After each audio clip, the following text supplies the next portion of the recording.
Welcome back, Viber friends, to another episode of the Wool to Gold podcast. This week, we're going to be talking craft thrift stores, sometimes called creative reuse centers, creative thrift centers. They go by a few different names, but essentially they are a place to consolidate used or otherwise discarded craft supplies and make them available to the local artist community. I love craft thrift stores. I've been seeing more and more of them pop up ever since I discovered them about 3 years ago. I have just seen more and more of them crop up, and they are definitely growing in popularity. My local craft reuse center or craft thrift store is Retake, Remake in New York State.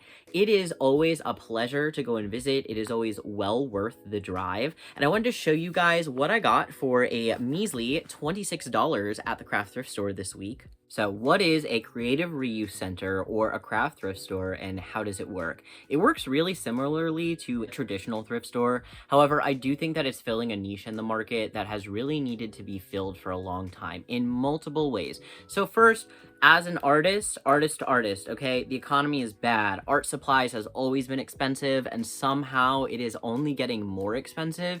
Even the stuff that you buy at like the big box stores, I have noticed recently that it is getting closer and closer to the prices that I just see at my local yarn store, which just tells me that the price of materials is going up. So I think a lot of us are looking for little ways that we can save money when it comes to making the things that we love, our arts and crafts, right? Even if you don't consider yourself an artist necessarily, right? If you are a knitter and you're like, wow, the price of buttons is ridiculous considering I don't even really love any of these buttons. Okay, this is where the craft thrift store comes in. First, they are incredibly affordable. At least all of the ones that I have experienced on the East Coast, which mind you is a very expensive place to live compared to the rest of the country. And I am painfully aware of that, okay? And I arguably live in one of the most expensive places to live in the country. I used to live in the DC metro area, which is incredibly expensive, and now I live in New Jersey, not that far from New York City, which are two really expensive places to be and live and exist, okay? Craft thrift stores have somehow, through all of this, maintained the closest to like old school thrift prices that I have ever seen. I don't know how they do it, but God, I am so thankful for it. Okay, the buttons that I've bought buttons for 50 cents, whole sets of pearl buttons for 50 cents. That was a previous purchase. I'm going to show you guys again all of the things that I got today. But if you want to go into a thrift store with $15 and come out with some stuff that you really like, especially if you're mindful and you check all the prices and things like that, you're gonna love the craft thrift store. I just think it's a really great resource for artists that I don't see talked about almost ever, never enough. And again, I just know how expensive art is becoming for a lot of artists. So if you are not aware of art thrift stores, okay, become aware. Start patronizing your local one, your community one if you can. Because not only is this a good resource for the artist, but it is also a good resource for the community, okay? It negates waste, and it negates a lot of waste that, especially stuff that, like, a lot of people will still donate to traditional thrift stores like Goodwill, okay? I have my beef with Goodwill, but that's not what this video is about, okay? A lot of the times when partial skeins or stamp sets or ink sets or materials to do, like, caulking with, like, again, what is considered art supplies at a craft thrift store is so broad. They really try to encompass all types of artists, from like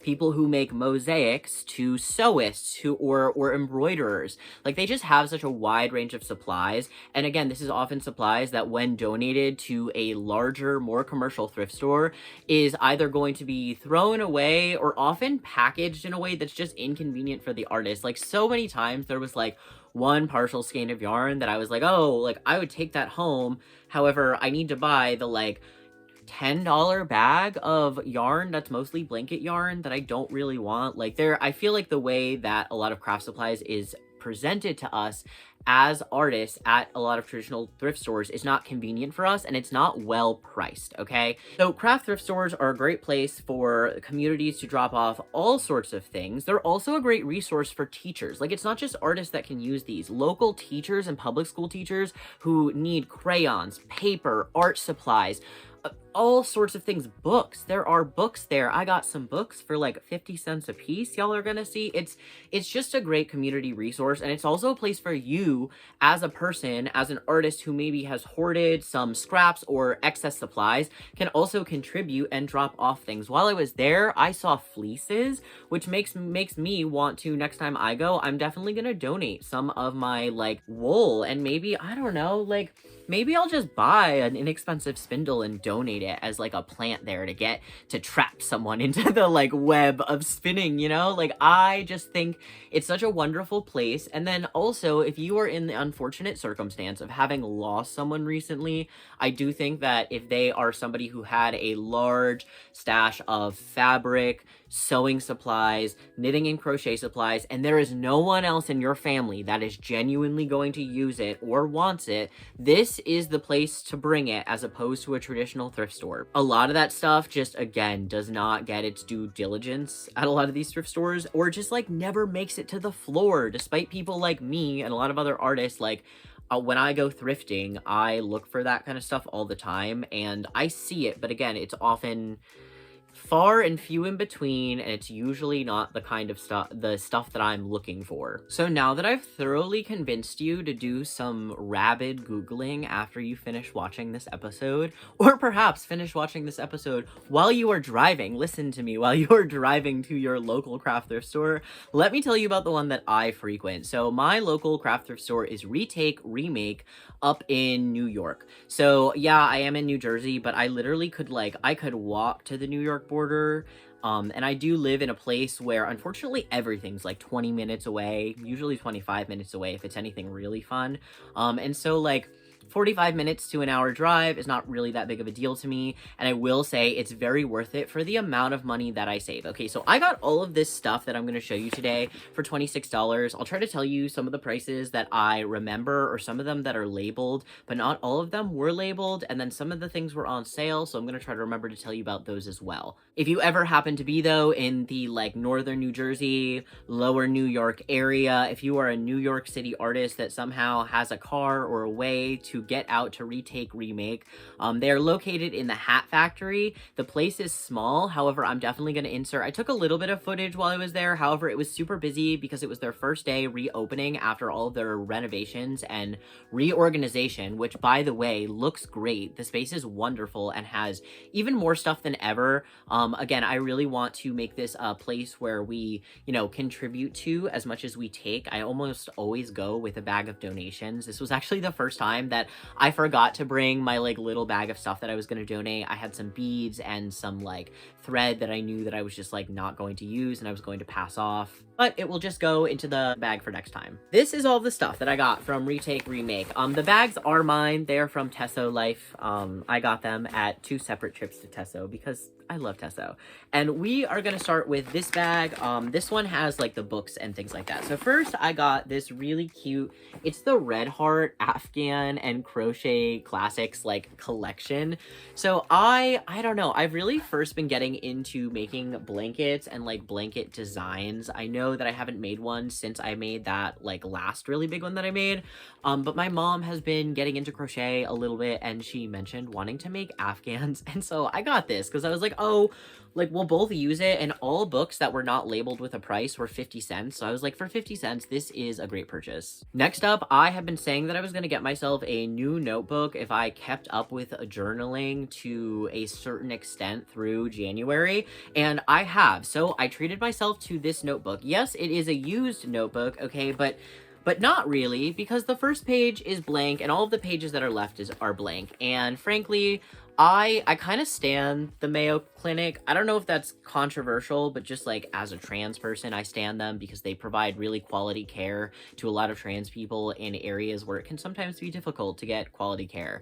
So I personally dig them, and this was only $1. $1 is more inexpensive than getting a notebook literally anywhere else of this size, and so I think this was a steal. I'm very happy with it, and I can't wait to start using it. Okay, next up, all of the paper, etc., that I got. I always try to have like vintage or thrifted postcards to go out with my handspun yarn orders. That's something that I don't know, I just think it's a nice touch when I can find them and I have them. I try to use them, but my collection had completely dwindled dry. I was really sad about it, and I've been going to a lot of thrift stores lately, and all of the like card and like paper options were like surprisingly overpriced. I don't know if that's just a remnant of like the holiday season, and I guess I'm sure there are people who get their holiday cards secondhand who send them out because like why not? I always see specifically holiday cards and birthday cards like secondhand at the thrift store, and like why the heck not? But I had just not been seeing like well priced ones or ones that I kind of like,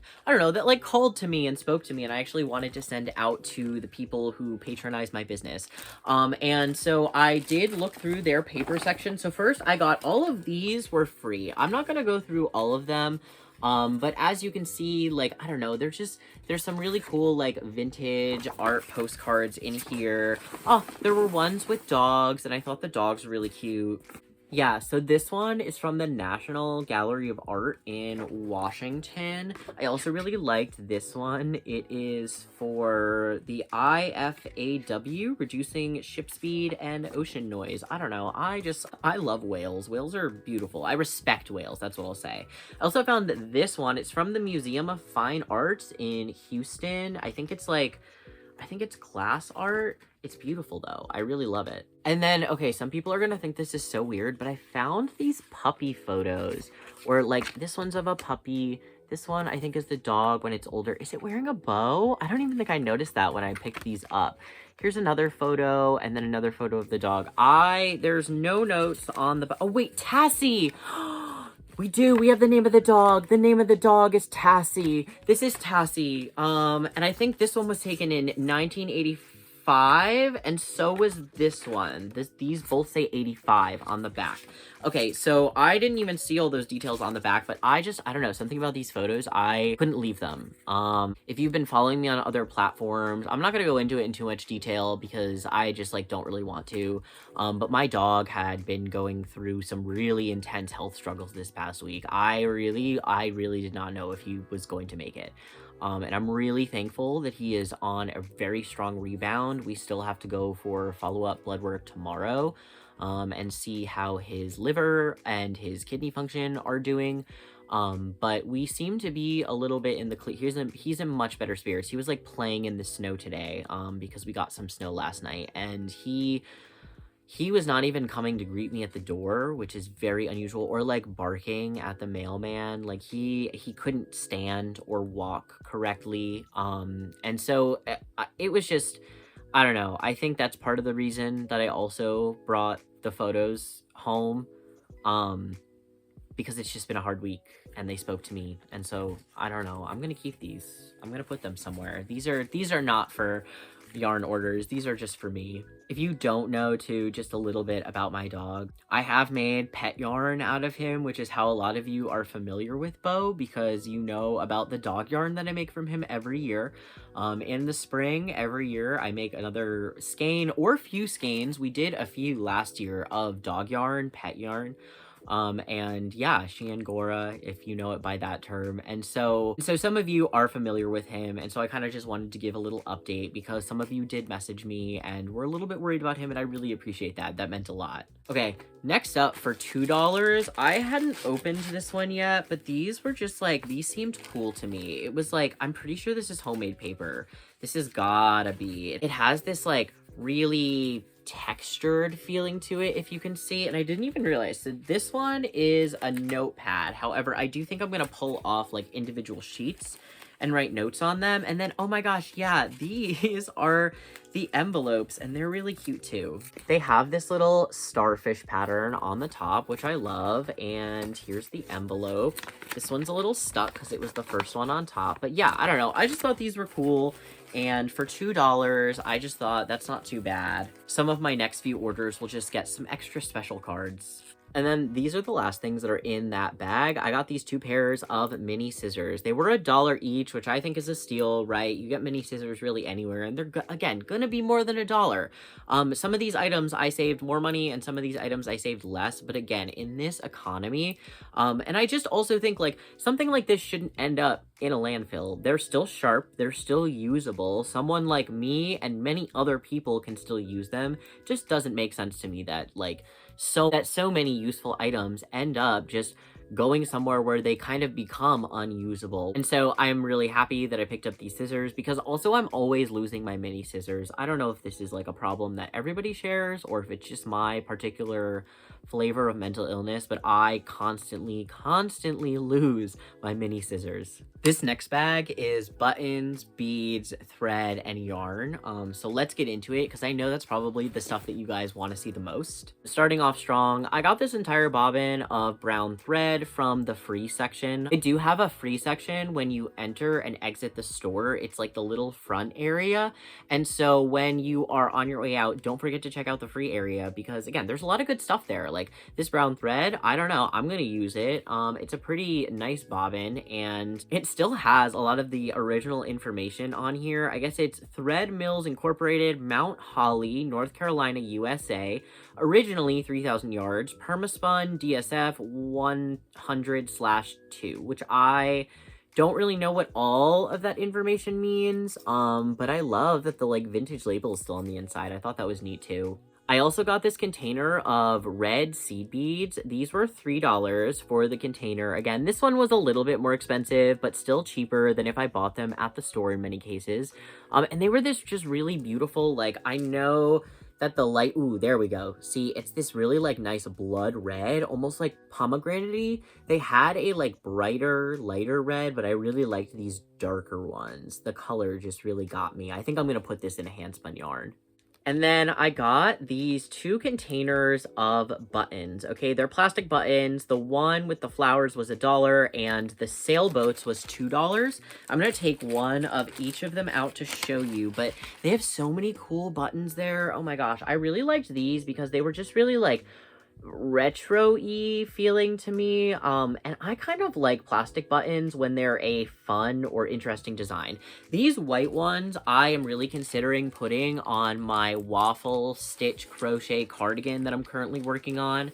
Originally it was going to be a Celtic weave stitch, however that swatch looked fugly, and I know that it was probably my fault with my tension, but I think that with the yarns that I have and the way that the waffle stitch swatch worked up, I think that that's going to be what I make my rainbow crochet cardigan, if you watched the last episode that I posted about my sweater yarn. And so I really want these buttons to be the buttons for it, because I don't want the buttons to be too heavy or stretch out the cardigan, because I've just made that mistake too many times. Too many times I have really wanted to add cute buttons to something and then realized that the buttons are too heavy. And these retro plastic buttons just were, I don't know, they were calling to me. They're really kitschy, they're really cute and fun. And so the flower one, like flower power, is gonna go on the rainbow cardigan, I think.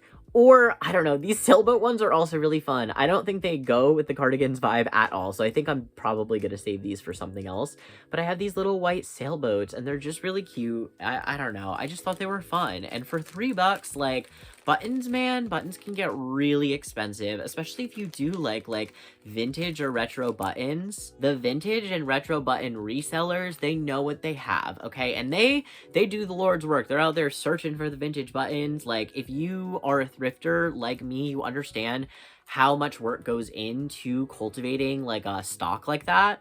However, it's always nice to stumble upon an affordable option at your local craft thrift store. Alrighty, and then I got all of this yarn that you see here for about $14. So I can't remember if I paid tax on this transaction, because like it's New York, and I never can remember what I have to pay tax on in New York. But I do remember what I paid for a lot of these yarns. I remember some of them are labeled, some of them were marked down. They had a really like overwhelming selection of yarn available, and so I do think they were trying to decrease their stock, especially of some of the yarns that they had like a lot of. First up, a very recognizable yarn. However, I was very pleased to get each of these like little cakes for $1. So this is Lily's Sugar and Cream. This is a pretty recognizable yarn. You can get this at like places like Joann's.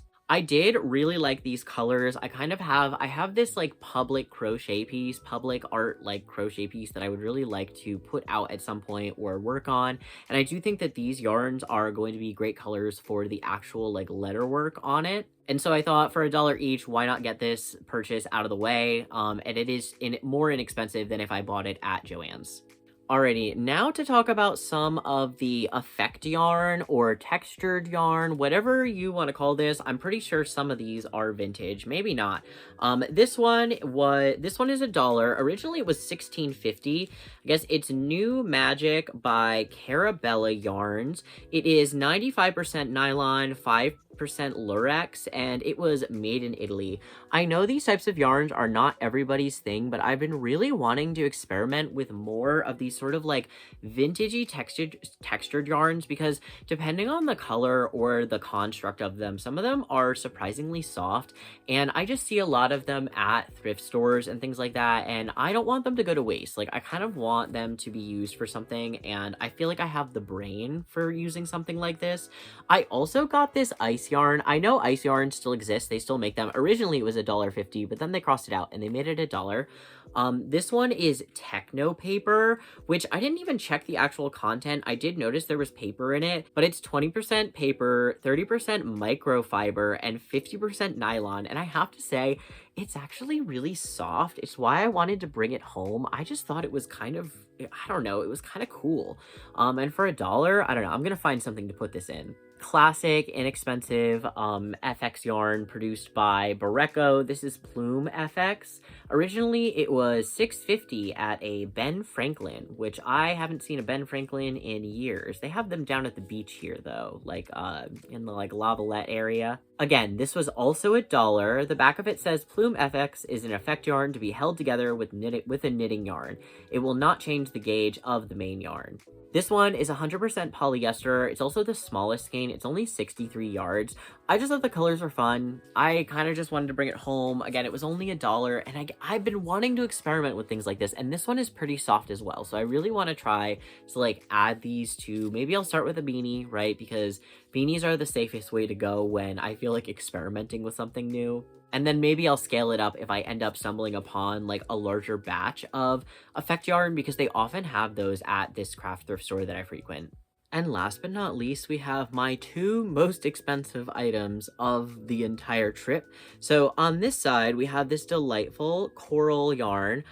It's kind of, I don't know. At first I thought it was a boucle, but then when I inspected it, I realized that it was just kind of frogged yarn, but it's really, really, really soft. Like, I'm thinking it could be something like de-haired llama, because it's soft similar to the llama that I've had, and it's not making me itchy like alpaca does when I put alpaca to my neck. If you ever wondered how I often determine like what fiber contents are when I don't have a label on something, that is one of the ways, because I know I'm allergic to certain things. So if I have an allergic reaction, usually I know it's either alpaca or camel. Again, funny enough, I'm not allergic to llama for whatever reason, and I'm not allergic to yak.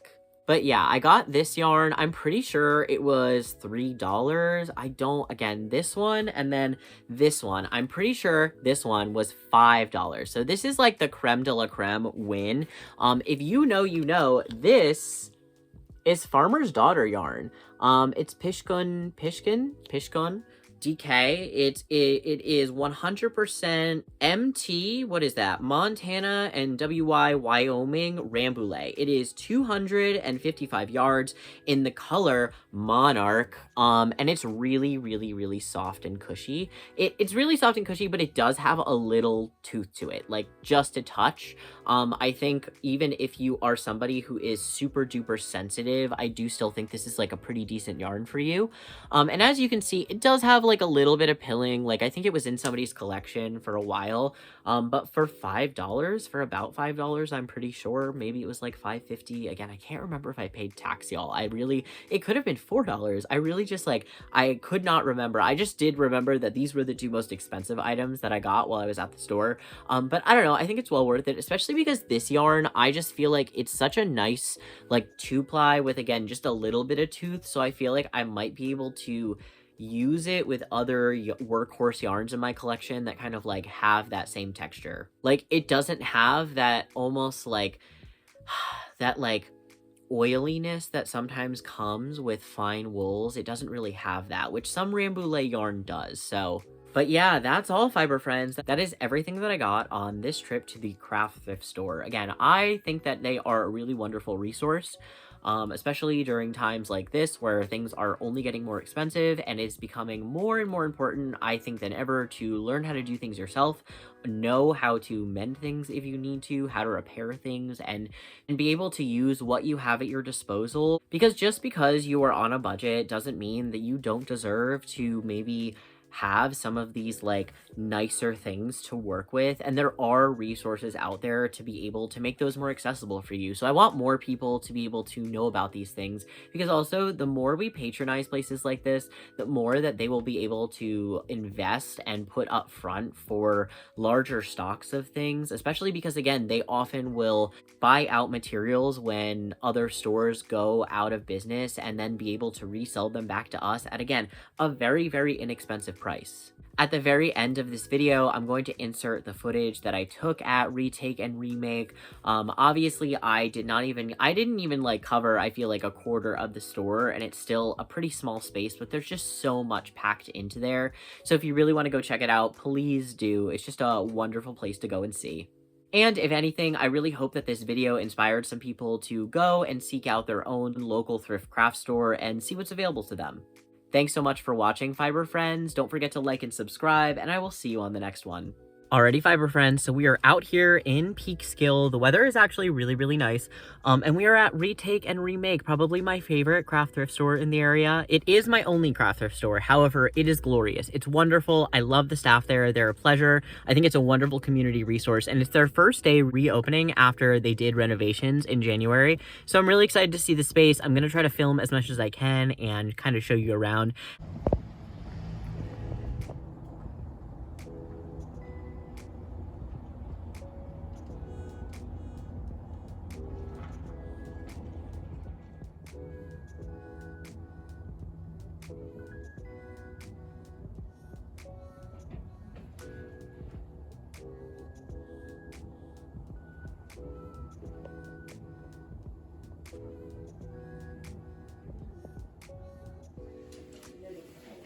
Yeah.